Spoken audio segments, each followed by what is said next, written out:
अस्सलाम वालेकुम, आप देख रहे हैं पाकिस्तान एट 7 और मैं हूं नाजिया अशर। हमारे आज के प्रोग्राम की टॉप स्टोरीज ये हैं। सियासी इख्तिलाफात, मसलहतें, मफादात सब एक तरफ, जब भी मुल्क व कौम की बात आएगी सियासी क़यादत एक पेज पर नजर आएगी। पाकिस्तान ने दुनिया को पैगाम दे दिया।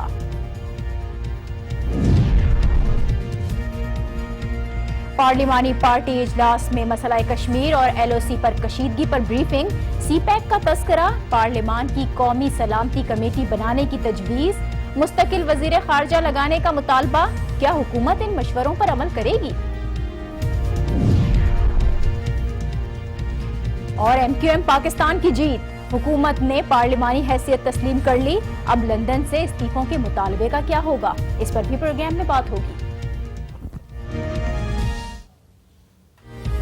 सियासी इख्तिलाफात, मसलहतें, मफादात सब अपनी जगह, लेकिन जब कौम की बात आएगी और मुल्क को जरूरत हो तो सियासी क़यादत शाना बशाना एक सफ में खड़ी हो सकती है, मुत्तहिद हो सकती है। और यह है जमहूरियत का असली हुस्न जो आज नजर आया, जब मियां साहब को मोदी का यार कहने वाले बिलावल भुट्टो जरदारी ने वजीर आजम से हाथ मिलाया।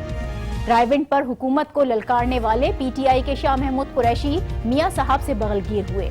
इस्टेब्लिशमेंट पर ज्यादतियों का इल्जाम लगाने वाले MQM के फारूक सत्तार हुकूमत के साथ खड़े नजर आए। ANP हो मौलाना फजलुर रहमान या महमूद खान अचकजई, तमाम पार्लिमानी जमातों के लीडरान एक मेज पर बैठे, सर जोड़ कर बैठे, मशवरे दिए, तजावीज रखी गईं और मिलकर कौम को और दुनिया को पैगाम दिया कि बैरूनी जातियत के खिलाफ हम एक हैं, मुत्तहिद हैं। इस इजलास से अहम पैगामात जो दिए गए उसमें वजीर आजम ने कौमी इत्तेहाद को खुशाइन करार दिया और कहा कि वक्त आ चुका है कि मसला कश्मीर के हल के लिए अक़वाम मुत्तहिदा अपना किरदार अदा करे। बिलावल भुट्टो जरदारी ने भी इत्तेहाद की ही बात की और ये कहा कि वो तमाम तर इख्तिलाफात के बावजूद भारतीय जारहियत के खिलाफ वज़ीर आज़म के साथ खड़े हुए हैं।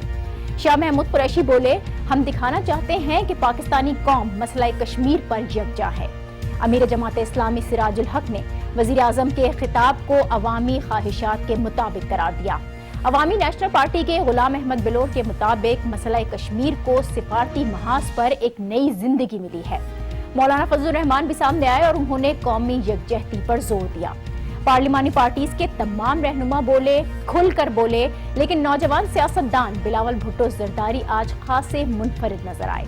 संजीदा, बुर्दबार और मंझे हुए सियासतदान के रूप में वो पूरी तैयारी से आए थे और उनकी ये तमाम तर तैयारी हमें नजर भी आई।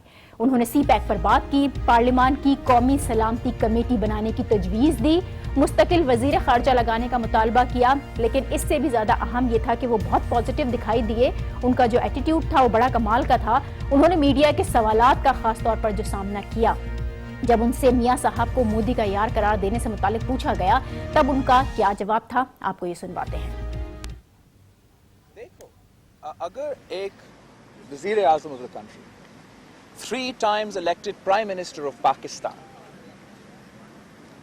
आ जाता है तो बड़े उम्मीदें होते हैं सियासी फोर्सेस के लिए और पाकिस्तान के लिए एक अपॉर्चुनिटी बनता है। उसके ऊपर अगर हमारा पड़ोसी मुल्क से एक हिंदू नेशनलिस्ट इलेक्ट हुआ है, फिर Pakistan strategically has another opportunity. I have no personal differences with Mr. Nawaz Sharif. He's allowed to have whoever he wants as his friend, his best friend. He can invite them to his daughter's weddings, graduations, whatever he wants. That's his personal issue. No one should have an issue with that. But as a member, head of state should meet with the head of state at appropriate platforms, because peace, individuals don't make peace. States can make peace. So मेरा वो एतराज़ था। बिलावल भुट्टो जरदारी को आपने सुना, जो peoples party को front से लीड करते हुए आज नजर आए, लेकिन आज के इजलास में शेख रशीद और इमरान खान की कमी भी महसूस की गई। ताहम इसके बावजूद मजमूई तौर पर हम देखें तो ये इज्तिहाद यकीनन खुशाइंद है, जिससे भारत और बैरूनी दुनिया को एक मजबूत पैगाम दिया गया है। और ये पैगाम ऐसे हालात में दिया गया कि जब LOC पर मुसलसल भारतीय इश्तियाल जारी है। पिछले 2 दिनों में हम देखें तो 2 बार भारत ने LOC पर सीज फायर की खिलाफ वर्जी की है। रात गए इफ्तिखाराबाद सेक्टर में फायरिंग की गई और आज सुबह 11:30 बजे के करीब फिर भारतीय फोर्सेज ने बिला इश्तियाल गोलियां चलाई हैं, जिसका पाकिस्तान की जानिब से भी भरपूर जवाब दिया गया। ऐसे हालात में सियासी क़यादत का एक साथ बैठना, मुत्तहिद होना दुनिया को गया और ये इत्तेहाद जो आज हमें नजर आया है कितना कारआमद साबित होगा। आज का ये प्रोग्राम पहले सेगमेंट पर इसी पर बात होगी, लेकिन पहले एक ब्रेक। देखते रहिए पाकिस्तान एट 7।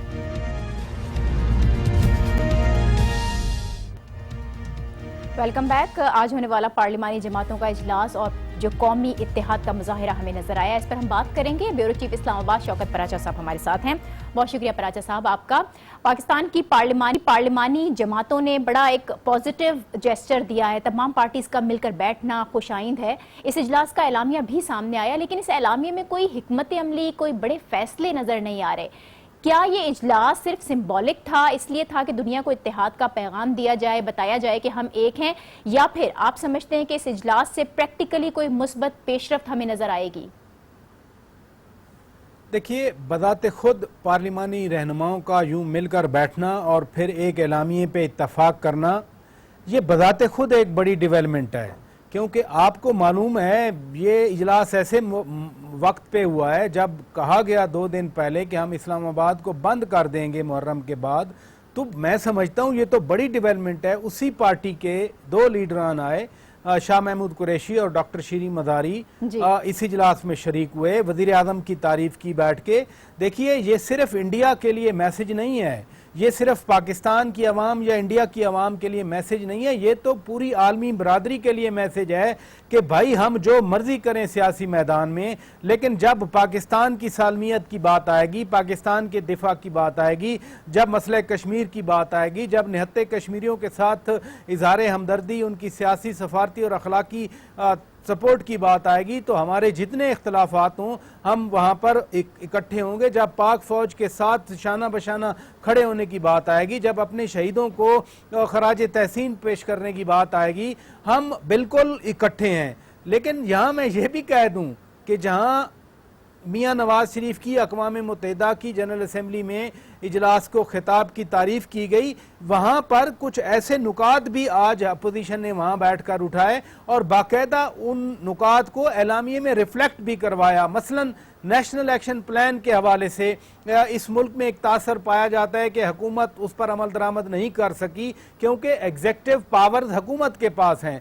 जो कुछ भी इत्तफाक होगा उस पर अमल दरामद वक्त की हुकूमत ने करना है। तो नेशनल एक्शन प्लान भी आ गया कि इसको लॉजिकल कंक्लूजन तक ले जाया जाएगा। लेकिन इससे बढ़ के जो पनामा का मसला है, पनामा पेपर्स का मसला है, जिस पर इमरान खान ने मुहर्रम के बाद धरना देने की बात की है, इस्लामाबाद बंद करने की बात की है, उस पर बिलावल भुट्टो जरदारी का मौक़िफ़ भी आपको मालूम है, वो भी आज आ गया। कहा गया कि जो मसाइल, ये एलामिये की बात कर रहा हूँ, यानी हुकूमत की एपीसी में जो एलामिया जारी हुआ उसमें तो ये भी आ गया कि जो मसाइल इस मुल्क में इस वक्त इत्तेहाद को मुतासर कर रहे हैं, वजीर आज़म से इस एलामिये में मुतालबा किया गया कि आप उन मसाइल को भी हल करें। और फिर बहुत सारे ऐसे मामला थे पराचा साहब जो इसमें उठाए भी गए और यकीनन उन तमाम मामलात की तरफ तवज्जो भी दिलाई गई हुकूमत की जहां पर काम करने की जरूरत है। आज का ये इजलास जिस तरह से आप बात करें, पीपल्स पार्टी के बिलावल भुट्टो जरदारी बड़ी भरपूर तैयारी के साथ आए थे, सी पैक पर बात की, उन्होंने पार्लियामान की कौमी सलामती कमेटी बनाने का कहा, मुस्तकिल वजीर खारजा लगाने की भी बात की गई। कितना पॉजिटिव था उनका ये रवैया, पीपल्स पार्टी का ये रवैया, और हुकूमत इन तजावीज पर कितनी संजीदा नजर आती है? अब पहले तो देखें कि पीपल्स पार्टी की कंपोजिशन क्या थी। खुद पीपल्स पार्टी के चेयरमैन वहाँ पर पहुँचे, उसके अलावा उनकी साबिक वजीर खारजा हिना रबानी खर साहिबा वहाँ पहुँची, उनके साबिक वजीर इत्तलात कमरुज़्ज़मान कायरा साहब वहाँ पहुँचे, उनकी साबिक वजीर इत्तलात और फिर अमेरिका में बनने वाली सफ़ीर शहरी रहमान साहिबा वहाँ पर पहुँची, खुद पीपल्स पार्टी के तर्जमान आसिफ अली जरदारी के तर्जमान फरतुल्लाह बाबर साहब वहाँ पर पहुँचे और गुज़श्ता रात इन्होंने कोई 2-3 घंटे 4 घंटे तक बैठ के रादर मशावरत की इसी नुक्ते नज़र को, इसी मौक़िफ़ को फ्रेम करने के लिए। क्योंकि पीपल्स पार्टी पे जो पिछले धरनों में एक लेबल लगा था कि वो मियां नवाज शरीफ या मुस्लिम लीग नवाज की बी टीम बनी है, तो वो अभी तक उस लेबल को मिटाने की, उतारने की कोशिश कर रहे हैं। और इसलिए जब बाहर आए तो यकीनन बिलावल भुट्टो जरदारी ने जो बातचीत की, कुछ लोग कहते हैं कि अभी वो सियासी तौर पर बच्चे हैं, लेकिन आज तो उन्होंने साबित कर दिया कि बहुत अहम मुल्की मामलात पर, बहुत अहम सियासी अमूर पर वो बोल भी सकते हैं और उनकी सोच भी पुख्ता है। जाहिर है वो आज सिर्फ लिखी हमें गुफ्तगू वो नजर आई थी, लेकिन हुकूमत क्या उन तमाम इश्यूज को एड्रेस करेगी? एक बिलावल भुट्टो जरदारी ने बड़ी इंपॉर्टेंट बात की, मैं जरूर आपकी तवज्जो चाहूंगा इसी सवाल के कॉन्टेक्स्ट में। بلاول بھٹو زرداری نے کہا, ایک سوال کیا گیا کہ آپ بھی کنٹینر یا دھرنوں میں آئیں گے, تو انہوں نے کہا ہی از کنسٹرینڈ بائی ڈیموکریسی. اگر آپ جمہوری عمل کے اندر رہتے ہیں تو پھر تو پارلیمنٹ فورم ہے, یہ ساری چیزیں پھر پارلیمنٹ میں جائیں گی. جیسے یہ قومی سلامتی کمیٹی ہے, اس کے اجلاس ہوں گے. وہ کہہ رہے ہیں فارن منسٹر فل ٹائم نہیں ہے, وہ پارلیمنٹ میں بار بار اٹھایا گیا ہے معاملہ. اور جبکہ یہ ڈیکلیریشن فریم کرنے میں حکومت کے بھی موسٹ امپورٹنٹ منسٹر شامل تھے.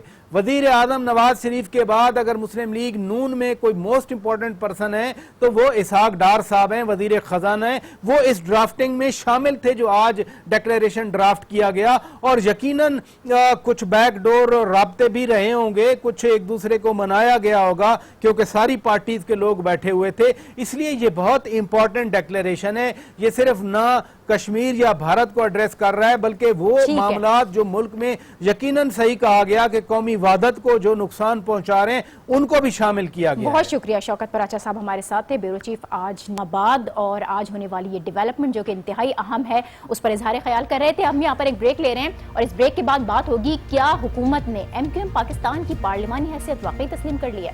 ہمارے ساتھ رہیے.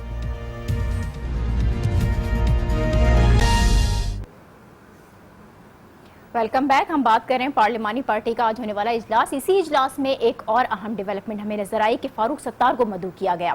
MQM پاکستان کی سیاسی اور پارلیمانی جو حیثیت ہے وہ تسلیم کی گئی, جسے فاروق ستار نے خود بھی میڈیا سے گفتگو کرتے ہوئے کلیم کیا اور اجلاس میں شرکت کو پرمسرت موقع قرار دیا. اس بات کی طرف اشارہ بھی کیا کہ حکومت نے MQM پاکستان کو بالآخر تسلیم کیا ہے اور ان کی پارلیمانی حیثیت بھی تسلیم کر دی گئی ہے. کیا واقعی ایسا ہی ہے جو وہ کہہ رہے ہیں؟ اسی پر ہم بات کریں گے. سینئر صحافی اویس توحید صاحب نے ہمیں جوائن کیا ہے. بہت شکریہ اویس توحید صاحب آپ کا. پارلیمانی پارٹی کے اجلاس میں فاروق ستار کی آج یہ شمولیت, حکومت کی جانب سے ان کو ویلکم کیے جانے, کیا اس بات کا ثبوت ہے کہ حکومت نے MQM پاکستان کی جو پارلیمانی حیثیت ہے اسے واقعی تسلیم کر لیا ہے؟ ناجیہ, بہت بڑی پیش رفت ہے, اور جو MQM لندن اور MQM پاکستان کے مابین جنگ چل رہی تھی کہ پارٹی کی بھاگ دوڑ کس کے ہاتھ میں ہو, اس کے دوران آج وزیر اعظم نواز شریف صاحب کا جو رہنماؤں سے ملاقات ہوئی, اس کے اندر اس طرح خیر مقدم کرنا, مصافحہ کرنا, اس کے بعد انہوں نے غیر رسمی طور پہ بات چیت بھی کی, اور جو امیجز ہمیں نظر آئے وہ اس میں آپ دیکھیں کہ وہ اسحاق ڈار صاحب کے پاس اور پھر خواجہ آصف صاحب کے پاس, اور پھر خود وہاں سے نواز شریف صاحب آئے اور کچھ صلاح مشورہ کیا, بات چیت کی. تو بڑی اہم پیش رفت ہے حکومت پاکستان کی جانب سے. جس پولیٹیکل اسپیس کی بات کرے تھے 23 اگست, جب 22 اگست کو متنازع تقریر ہوئی اور پاکستان مخالف نعرے لگے الطاف حسین کی تقریر کے دوران, اس کے بعد جب MQM پاکستان نے اپنی راہ جدا کی اور اپنے آپ کو ڈسٹنس کیا, اس کے بعد جو ہے مستقل ہم دیکھ رہے تھے کہ فاروق ستار صاحب اور ان کے جو سیاسی قافلہ ہے وہ ایک پولیٹیکل اسپیس مانگ رہا تھا. مستقل تبدیلی کا جو عمل سامنے آ رہا ہے, مشکلات بھی بڑھتی چلی گئی تھی MQM پاکستان کے لیے, لیکن یہ اجلاس, اس اجلاس میں شرکت کے بعد اور فاروق ستار کے بیان کے بعد حکومت نے MQM پاکستان کو تسلیم کیا ہے. اب متحدہ لندن کی جانب سے جو استعفوں کا مطالبہ کیا جاتا ہے اس کی کیا حیثیت رہ گئی پھر؟ دیکھیے, میں سمجھتا ہوں کہ اس ساری جنگ کے اندر ظاہر بات ہے کہ سواری ایک ہے, سیاسی سواری ایک ہوتی ہے, اور یہاں پر ہمیں نظر آیا کہ 2 کشتیاں ہیں. ایک کشتی جو ہے وہ منجھدار میں ڈالی ہوئی ہے MQM الطاف یا MQM لندن کی جانب سے, جس کے کنوینر ندیم نصرت صاحب ہیں, اور انہوں نے 2 مرتبہ ان کو بیان دینا پڑا کہ وہ سارے لوگ مستعفی ہو جائیں. انہوں نے ڈاکٹر فاروق ستار صاحب کو کل جو ایک دھمکی آمیز بیان دیا جس میں انہوں نے کہا کہ ان کی بنیادی رکنیت خارج ہوتی ہے اور سارے اراکین جو اسمبلی ہیں وہ اب مستعفی ہو جائیں کیونکہ ڈاکٹر فاروق ستار پارلیمانی لیڈر نہیں ہیں. تو اس کا مطلب ہے کہ ان کی کشتی کے اندر اس وقت بادبان نظر نہیں آ رہے MQM لندن کی, اور ایک طرح سے تنہائی کا شکار ہیں. تو اس وجہ سے ڈاکٹر فاروق ستار صاحب کی جو کشتی ہے جس کے وہ بادبان سنبھالے ہوئے ہیں یا جس کی وہ کپتانی کر رہے ہیں, وہ اب لگتا ہے کہ ایک عارضی جو ایک طور پر اس گرداب سے نکلتے ہوئے نظر آ رہے ہیں. بہت شکریہ اویس لیکن اس توحید کنارے صاحب. ہمیں کے لیے متحدہ لندن سے کیا جانے والا استعفوں کا یہ مطالبہ کتنے ہی مطالبے کیے جاتے رہیں لیکن صاف طور پر نظر آ رہا ہے گراؤنڈ ریالٹی بھی یہ ہے کہ حکومت MQM پاکستان کے ساتھ کھڑی ہوئی ہے. اسی کے ساتھ مجھے دیجیے اجازت, کل آپ سے پھر ملاقات ہوگی. اللہ حافظ.